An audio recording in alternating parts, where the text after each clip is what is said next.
Good morning to all of you friends. मैं आपका mentor एक बार फिर से आप सबका स्वागत करता हूं अपने यूट्यूब चैनल। जैसा कि दोस्तों आपको मालूम ही है मेरे यूट्यूब चैनल का नाम क्या है, exam Neeti by Rahul sir. Okay friends, तो हम आज की इस वीडियो में जो डिस्कस करने वाले हैं वो आपके सामने, जैसा कि हेडिंग आपको नज़र आ रही है, वीकली करंट अफेयर डिस्कस करने वाले हैं। और आपने अगर वीकली करंट अफेयर में जुलाई सेशन का पहला वीडियो अगर आपने नहीं देखा होगा तो आप उसे ज़रूर देख लीजिएगा।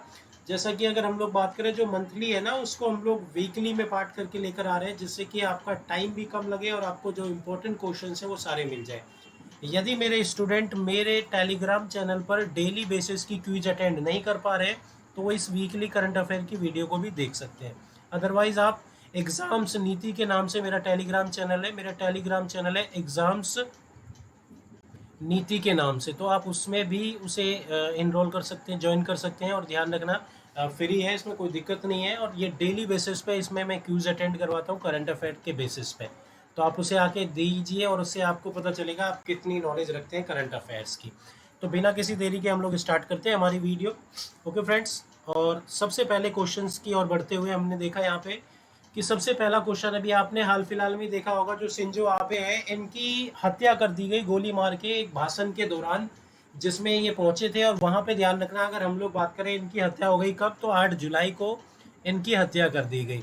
आपसे क्वेश्चन पूछा गया कि भारत का कौन सा नागरिक सम्मान मिल चुका है इनको, शिंजो आबे को। अगर हम लोग बात करें तो ध्यान रखना है इसका राइट आंसर क्या होगा दोस्तों, पद्म विभूषण। पद्म विभूषण की बात करें तो आपको मालूम होगा यह जो हमारे इंडिया की बात की जाए, भारत का सेकंड यानी दूसरे नंबर का सर्वोच्च नागरिक सम्मान है। पहले नंबर की बात करें तो वो है आपका भारत रत्न। भारत का जो सबसे अगर हम बात करें सिविलियंस के लिए जो सबसे ऑनरेबल पुरस्कार है, सम्मान है, उसे बोला जाता है भारत रत्न। और पद्म विभूषण जो है वो दूसरे नंबर का, पद्म भूषण जो है वो तीसरे नंबर का, और पद्म श्री अगर हम लोग बात करें तो ये चौथे नंबर का सम्मान है। तो अगर हम शिंजो आबे की बात करें तो इन्हें पद्म विभूषण से सम्मानित किया गया है। और अगर हम लोग शिंजो आबे जी की बात करें तो आपको पता ही होगा ये जापान के नेता है। और अगर हम लोग देखें हाल ही में इनकी गोली मारकर डेथ की गई। आपसे वो इनके अलावा और भी पुरस्कार से संबंधित क्वेश्चन पूछ सकता है, तो यहाँ पे बिना किसी देरी के हम अगर इनसे रिलेटेड और भी फैक्ट जानें तो आप ध्यान रखना शिंजो आबे को भारत में पद्म विभूषण के अलावा नेताजी पुरस्कार से सम्मानित किया गया। ये कब 2022 में किया गया था, और वर्ष 2015 में इन्हें जेएनयू से डॉक्टरेट की उपाधि दी गई थी, डॉक्टरेट की उपाधि दी गई थी। ओके फ्रेंड्स, इसके बाद हम लोग नेक्स्ट क्वेश्चन की ओर बढ़ते हैं। नेक्स्ट क्वेश्चन यहाँ पे ये पूछा गया, ये जो पीयूष गोयल की जगह पे हाल ही में G20 समिट जो होने वाला है ना, उसमें भारत का नया शेरपा किसे नियुक्त किया गया है। तो अगर हम लोग बात करें यहाँ पे ध्यान रखना है इस G20 समिट की, तो इस G20 समिट में ये जो हमारे पीयूष गोयल साहब है ना, इन पीयूष गोयल साहब की जगह पे ये जो आप देख रहे हो पीयूष गोयल की जगह पे अगर हम लोग देखें तो यहाँ पे किसे अपॉइंट किया गया है, इसका राइट आंसर हो जाएगा अमिताभ कांत। अमिताभ कांत कौन है, तो आपको मालूम होगा ये जो अमिताभ कांत है ना, ये एक्स सीईओ हैं किसके, तो ध्यान रखना नीति आयोग के, नीति आयोग के। और अभी नीति आयोग का सीईओ इनके हटने के बाद किसे बनाया गया, तो परमेश्वरन अय्यर को बनाया गया। G20 से संबंधित अगर हम कुछ फैक्ट देखें तो आप ध्यान रखना G20 समिट जो है वो ग्रुप ऑफ 20 डेवलपिंग और डेवलप नेशन से संबंधित रखता है। G20 का जो समिट है ना दोस्तों, अगर हम लोग बात करें 2022 का जो समिट होने वाला है, ये 2022 का समिट ध्यान रखना है ये कब होगा, तो 14 से 16 नवंबर के बीच में होगा, 14 से 16 नवंबर के बीच में होगा। और इसे किस कंट्री के द्वारा होस्ट किया जाएगा, तो ध्यान रखना इंडोनेशिया, इंडोनेशिया, इंडोनेशिया के द्वारा इसे होस्ट किया जाएगा। और 2023 का, इसके साथ साथ आपको ये भी याद रखना है 2023 का जो G20 समिट है वो किसके द्वारा होस्ट किया जाना है, तो इंडिया के द्वारा इसे होस्ट किया जाना है, ये भी आपको बिल्कुल याद रखना होगा। ओके फ्रेंड्स, इसके बाद हम लोग बात करते हैं नेक्स्ट क्वेश्चन की ओर। और नेक्स्ट क्वेश्चन यहाँ पे हम लोग जो डिस्कस करेंगे वो नेक्स्ट क्वेश्चन आप समझ सकते हैं। नेक्स्ट क्वेश्चन ध्यान रखना, हम अगर देखें तो नेक्स्ट क्वेश्चन आपसे जो पूछा गया है ना उसके बारे में हम लोग डिस्कस करते हैं। ओके फ्रेंड्स, तो सबसे पहले अगर हम लोग देखें नेक्स्ट क्वेश्चन की बात की जाए तो नेक्स्ट क्वेश्चन के बारे में हम लोग थोड़ा सा डिस्कस करेंगे। सबसे पहले आप ये देखो कि जो नाटो है ना, नाटो ये कितने सदस्य देशों के साथ, अब इसमें दो देश शामिल हुए हैं जिसमें स्वीडन और फिनलैंड है। दो देश इसमें शामिल हुए हैं जिसमें अगर हम लोग बात करें स्वीडन और फिनलैंड, इसमें इन दो देशों को कितनी कंट्री के द्वारा इसमें हस्ताक्षर कर दी गई है, कितने कंट्री को उसमें मंजूरी मिल गई है, तो ध्यान रखना 30 कंट्री, 30 कंट्रियों ने इन्हें मंजूरी दे दी है। नाटो की बात करें तो इसमें अगर हम लोग बात करें जो दो नए देश शामिल हुए हैं उसमें स्वीडन और फिनलैंड है। ये आपको बिल्कुल नोट डाउन करके रखना है। नाटो क्या है तो इसके बारे में हम लोग डिस्कस करते हैं। नाटो से संबंधित कुछ फैक्ट जो आपके एग्जाम में वो पूछ सकता है, इसी को हम लोग यहाँ पे डिस्कस करेंगे। नाटो, इसकी स्थापना जैसा कि आप यहाँ पे देख पा रहे होंगे 4 अप्रैल 1949 में की गई है। इसकी स्थापना 4 अप्रैल 1949 में की गई है। अमेरिका के वॉशिंगटन में की गई थी, इसीलिए इसको वाशिंगटन संधि यानी ट्रीटी के नाम से भी जाना जाता है। नाटो की फुल फॉर्म क्या है तो नॉर्थ एटलांटिक ट्रीटी ऑर्गेनाइजेशन। इस समय इसमें टोटल नंबर ऑफ कंट्री कितने हैं तो 30। और अगर हम लोग बात करें तो नाटो की फुल फॉर्म जैसा कि हम लोग डिस्कस कर ही चुके हैं। ओके फ्रेंड्स, इसके बाद हम लोग बात करते हैं नेक्स्ट क्वेश्चन की। नेक्स्ट क्वेश्चन से पहले दोस्तों, अगर आपने मेरे इस यूट्यूब चैनल को अब तक सब्सक्राइब नहीं किया होगा, अगर मेरे इस चैनल पर आप नए हैं तो आप सबसे पहले तो मेरे चैनल को सब्सक्राइब कर लीजिएगा। और अगर आप मेरे पुराने स्टूडेंट हैं तो आप इस चैनल को ज़्यादा से ज़्यादा शेयर कीजिएगा ताकि ज़्यादा से ज़्यादा लोगों को इसका लाभ मिल सके। और अगर आपको वीडियो अच्छी लगती है तो इसे लाइक करना बिल्कुल मत भूलिएगा। ओके फ्रेंड्स, तो अगर हम लोग बात करें आप सबसे, मैं इतनी उम्मीद तो कर ही सकता हूँ मेरे जितने भी चहेते स्टूडेंट हैं उनके अलावा जो इस वीडियो को देख रहे हैं, तो इसमें डाटा के ब्याह पे अगर हम बात करें, कंटेंट के ब्याह पे अगर आपको कंटेंट अच्छा लगता है तो आप मेरी वीडियो को शेयर ज़रूर कीजिएगा। ओके फ्रेंड्स, और अगर किसी को कोई डाउट हो, कोई भी सजेशन देना हो तो आप मुझे कमेंट सेक्शन में कमेंट कर सकते हो। ओके, तो इसके साथ अब हम लोग बात करते हैं नेक्स्ट क्वेश्चन की। तो नेक्स्ट क्वेश्चन यहाँ पे पूछा गया है विश्व जनसंख्या दिवस। विश्व जनसंख्या दिवस की बात की जाए तो आप ध्यान रखना ये कब मनाया जाता है। तो दोस्तों विश्व जनसंख्या दिवस कब मनाया जाता है, प्रति वर्ष ध्यान रखना। अगर हम लोग देखें विश्व जनसंख्या दिवस कितनी तारीख को मनाया जाता है तो ध्यान रखना, अगर हम लोग देखें जनसंख्या से संबंधित अगर हम लोग देखें, सबसे पहले ये जो वर्ल्ड पॉपुलेशन डे है ये किसके द्वारा सेलिब्रेट किया गया, तो ध्यान रखना 11 जुलाई को, 11 जुलाई 1987 को दुनिया की जनसंख्या 5 अरब हो गई थी। इसी पर संयुक्त राष्ट्र संघ ने चिंता जताते हुए इसके बाद 11 जुलाई 1989 को इनकी आबादी जो है ना वो बढ़ जानी थी, जिसकी वजह से इन्होंने एक कार्यक्रम का आयोजन किया और 11 जुलाई 1987 की जो जनसंख्या थी 5 अरब हो गई थी। इसी पर इन्होंने 11 जुलाई को बढ़ती आबादी को काबू करने के लिए यह कार्यक्रम का आयोजन किया। तो आपको ये चीज़ समझ में आ गई होगी।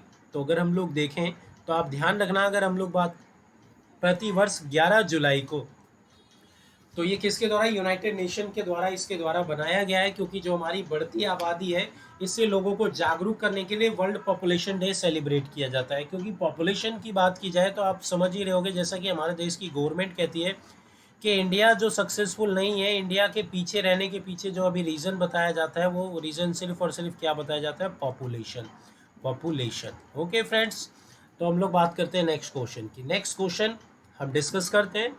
नेक्स्ट क्वेश्चन में आपसे क्वेश्चन पूछा क्या गया है, तो नीति आयोग का सीईओ का पदभार किसके द्वारा संभाला गया है, तो ये अभी हम लोग डिस्कस कर चुके हैं, परमेश्वरन अय्यर के द्वारा। परमेश्वरन अय्यर ने किसकी जगह ली है, तो इससे पहले कौन थे, तो ध्यान रखना इससे पहले कौन थे, ये थे अमिताभ कांत। अमिताभ कांत के हटने के बाद परमेश्वरन अय्यर को सीईओ बनाया गया है।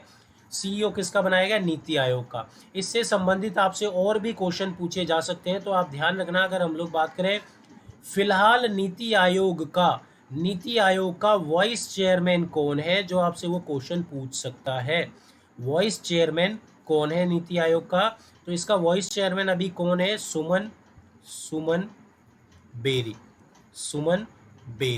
और इन्होंने किसकी जगह ली है, तो ध्यान रखना राजीव कुमार की जगह ली है।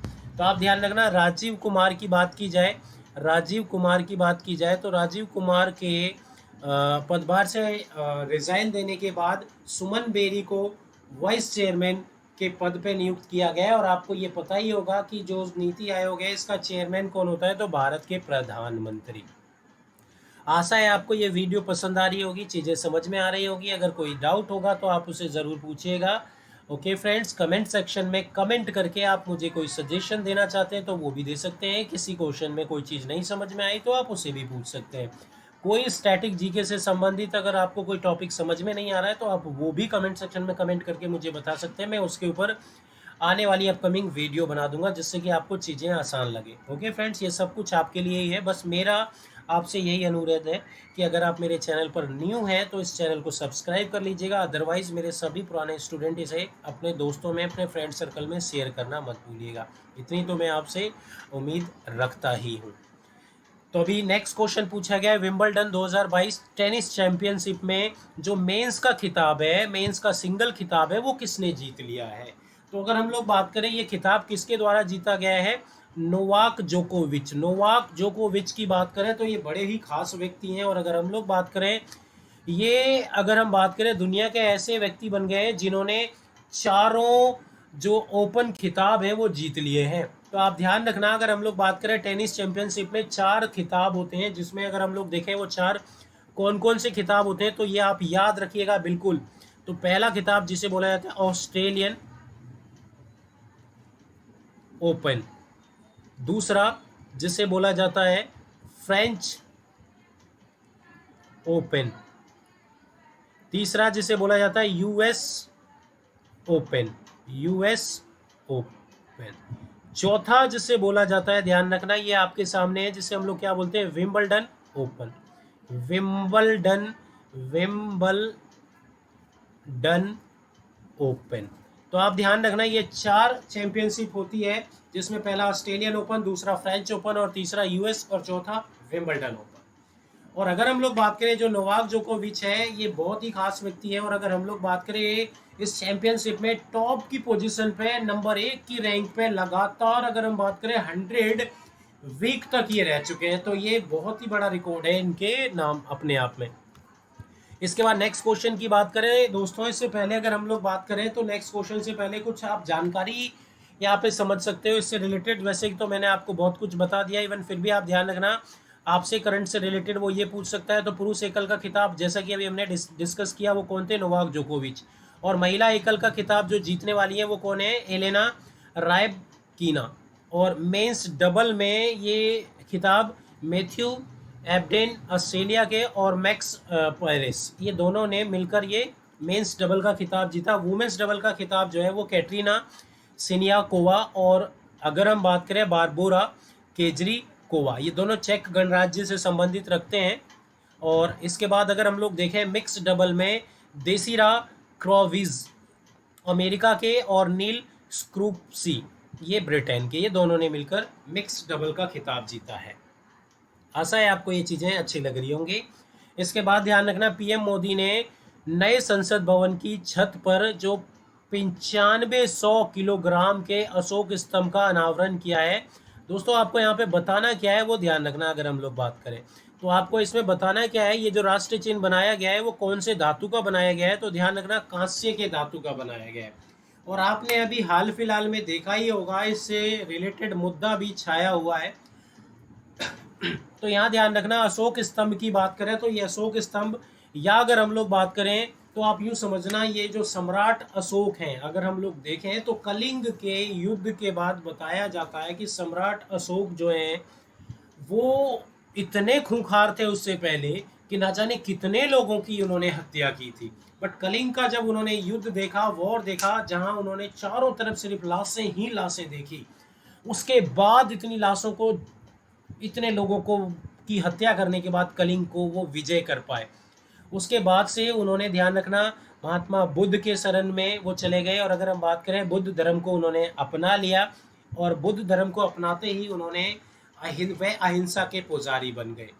और उसके बाद उन्होंने लगभग 86,000 से भी ज़्यादा जगह पे अगर हम लोग बात करें उन्होंने अशोक स्तंभ या स्तूप बनाए, जिसमें से अगर हम लोग बात करें एक स्तूप जो कि सांची में स्थित है, उसी से हमने हमारा राज चिन्ह लिया जिसको हम अशोक स्तंभ के नाम से जानते हैं। और अभी इसी अशोक स्तंभ की एक प्रतिमा जो है वो नए संसद भवन के टॉप पे यानी छत पे बनाई गई है, जो 9500 किलोग्राम की है, जिसमें कि ये बताया गया है कि उसमें जो 3 मुंह वाला शेर है इसको काफ़ी आक्रामक दिखाया गया है, जो कि हमारे राज्य चिन्ह के साथ छेड़छाड़ माना जाता है। पर ध्यान रखना, अगर हम लोग बात करें जो कुछ एक्सपर्ट्स जिनके द्वारा ये बनाया गया है, उन्होंने ये बोला कि जो हमारा राज्य चिन्ह है उसकी जो हाइट है या जो वो मूर्ति हमें मिली है जहाँ सांची का स्तूप है वहाँ पे, वो बहुत छोटा है और ये मूर्ति काफ़ी ऊंची है। काफ़ी बड़ी बनाने के कारण जो है, अगर मूर्ति के आकार में परिवर्तन आता है तो उसके शेप में भी थोड़ा बहुत परिवर्तन आता है। इसके बाद हम लोग नेक्स्ट क्वेश्चन की ओर बढ़ते हैं दोस्तों। ग्लोबल जेंडर गैप इंडेक्स 2022 में लैंगिक समानता के मामले में भारत कितनी रैंक पर रहा? तो भारत की बात करें अगर हम लोग देखें, वो 135वीं रैंक पर रहा दोस्तों। इसमें टोटल जो कंट्री थे वो कितने थे? 146 लोगों ने, 146 कंट्री ने पार्टिसिपेट किया और इसमें से 135वीं रैंक पर भारत रहा। तो आप समझ ही सकते हैं भारत की क्या स्थिति है यहाँ पे अगर हम लोग बात करें। और 146वीं रैंक पे जो रहा, वो कंट्री जो सबसे लास्ट में रहा दोस्तों, वो है आपका अफगानिस्तान। वो कौन सी कंट्री है? अफगानिस्तान। अफगानिस्तान। अफगानिस्तान। अफगानिस्तान में सबसे ज़्यादा अगर हम बात करें जेंडर गैप पाया जाता है। जेंडर गैप का मतलब क्या होता है? तो जेंडर गैप का मतलब जो है वहाँ पे पुरुष और महिला के बीच में जो भेदभाव देखा जाता है ना, उसी को जेंडर गैप से रिलेट किया गया है। जैसे अगर हम लोग बात करें हमारे इंडिया में जो जेंडर गैप है, जब किसी भी कंट्री की बात करें तो अगर हम लोग देखें इसमें जो सबसे टॉप पे कंट्री जिसमें जेंडर गैप बिल्कुल भी नहीं है, तो वो कंट्री का नाम क्या है? आइसलैंड। टॉप पे जो कंट्री है आइसलैंड, दूसरे नंबर पे फिनलैंड, तीसरे नंबर पे नॉर्वे और सबसे लास्ट में जो है वो है अफगानिस्तान 146वें नंबर पर। यह रिपोर्ट किसके द्वारा जारी किया जाता है? वर्ल्ड इकोनॉमिक फोरम के द्वारा जारी किया जाता है। वर्ल्ड इकोनॉमिक फोरम जिसने 2022 में जो इंडेक्स रिलीज किया 146 देशों के बीच किया, जिसमें भारत की रैंक 135वीं रही। और अगर हम लोग बात करें 2021 की रैंक, तो उसमें भारत की रैंक जो रही थी वो 140 रही थी, यानी इस बार 5 पायदान का फ़ायदा हमें मिला है। लेकिन इसी के साथ आप ये भी ध्यान रखना, पहले जो थी वो 146 कंट्री के बीच में रैंक हुई थी और अब जो रैंकिंग हुई है वो 156 देशों के बीच में हुई है। ओके, आशा है आपको ये क्वेश्चन समझ में आ रहे होंगे। इसके बाद हमारा जो अगला क्वेश्चन है वो पूछा गया है, ध्यान रखना। देवघर यानी झारखंड में स्थित देवघर एयरपोर्ट का उद्घाटन जुलाई 2022 में किया गया है। तो यह उद्घाटन किसके द्वारा किया गया था? तो आप ध्यान रखना, अगर हम लोग बात करें, यह उद्घाटन नरेंद्र मोदी जी के द्वारा किया गया था। और अगर हम लोग बात करें इसकी जो आधारशिला है, इसकी जो शुरुआत है, इसकी जो नींव रखी गई थी देवघर एयरपोर्ट की, तो यह भी नरेंद्र मोदी के द्वारा ही रखी गई थी 2018 में। और इसी एयरपोर्ट के 2022 में कंप्लीट हो जाने के बाद, ध्यान रखना, 12 जुलाई 2022 को नरेंद्र मोदी जी के द्वारा इसका अनावरण किया गया, इसका शुभारंभ किया गया, उसका उद्घाटन किया गया। ओके दोस्तों, देवघर की बात करें तो ध्यान रखना देवघर झारखंड में स्थित है। झारखंड के सीएम कौन है? तो हेमंत सोरेन। झारखंड की बात की जाए तो इसकी राजधानी क्या है? रांची। इसे शक्तिपीठ या ज्योतिर्लिंगों में भी माना जाता है देवघर को। इसके बाद हम बात करते हैं फ्रेंड्स, ये जो श्रीलंका है ना, श्रीलंका के कार्यवाहक राष्ट्रपति कौन बने? तो अगर हम लोग बात करें गोटावे पक्षे, या अगर हम लोग बात करें गोटावे राजपक्षे की बात की जाए दोस्तों, तो गोटावे राजपक्षे के इस्तीफा देने के बाद रानिल विक्रमसिंघे ने उनके पदभार को संभाला। और रानिल विक्रमसिंघे तब तक के लिए राष्ट्रपति है जब तक के लिए चुनाव ना हो जाए और चुनाव के थ्रू किसी व्यक्ति को वहां पे चुन ना लिया जाए राष्ट्रपति, तब तक के लिए वो टेम्परेरी प्रेसिडेंट बने हैं। और अगर हम लोग बात करें, आपने जैसा कि सुना ही होगा, जो राष्ट्रपति भवन है वहाँ की पब्लिक ने राष्ट्रपति भवन पर कब्जा कर लिया था और गोटावे राजपक्षे को छोड़ के भागना पड़ा। वो ध्यान रखना, श्रीलंका से पहले गए मालदीव और मालदीव से वह सिंगापुर चले गए और अब उन्होंने श्रीलंका को पूर्ण रूप से छोड़ दिया है। तो ये स्थिति वहाँ पे बन चुकी है। श्रीलंका से संबंधित श्रीलंका में क्या दिक्कत आई चुकी है, तो श्रीलंका से संबंधित अगर हम लोग बात करें तो आप मुझे कमेंट सेक्शन में कमेंट कर सकते हैं। मैं आपको इसका लिंक भेज दूंगा जिससे कि आप इस वीडियो को देख सकें। ओके फ्रेंड्स, तो ये दोस्तों अगर हम लोग बात करें हमारे आज के जो वीडियो, हम लोग आज के इस वीडियो में जो हमारे क्वेश्चंस चल रहे थे वो हमने यहाँ पे देखे। तो दोस्तों ये जो हमारा सेशन था ना दोस्तों, वो हमारा समाप्त हो चुका है। और थैंक्स आप सबका मेरी इस वीडियो को देखने के लिए। और अगर हम लोग देखें, एक बार फिर से आप सबसे रिक्वेस्ट है, अनुरोध है, अगर हम लोग बात करें, आप अगर मेरे इस यूट्यूब चैनल पर पहली बार आए हैं तो आप मेरे इस यूट्यूब चैनल को सब्सक्राइब ज़रूर कर लीजिएगा और अपने दोस्तों में इसे शेयर करना मत भूलिएगा अगर आपको मेरी ये वीडियो पसंद आती है। और मेरे पुराने सभी जितने भी स्टूडेंट हैं उन सब से रिक्वेस्ट है कि आप इसको ज़्यादा से ज़्यादा शेयर कीजिएगा ताकि ज़्यादा से ज़्यादा लोगों तक ये वीडियो पहुंच सके। इतनी तो उम्मीद मैं अपने स्टूडेंट से कर ही सकता हूँ। Okay friends, bye bye. बहुत ही जल्द हम जुलाई मंथ के तीसरे वीक के करंट अफेयर के साथ आप सबके साथ हाजिर होंगे। ओके, बाय बाय, सबक है। नेक्स्ट वीडियो में बहुत जल्द हम आपसे मिलने वाले हैं।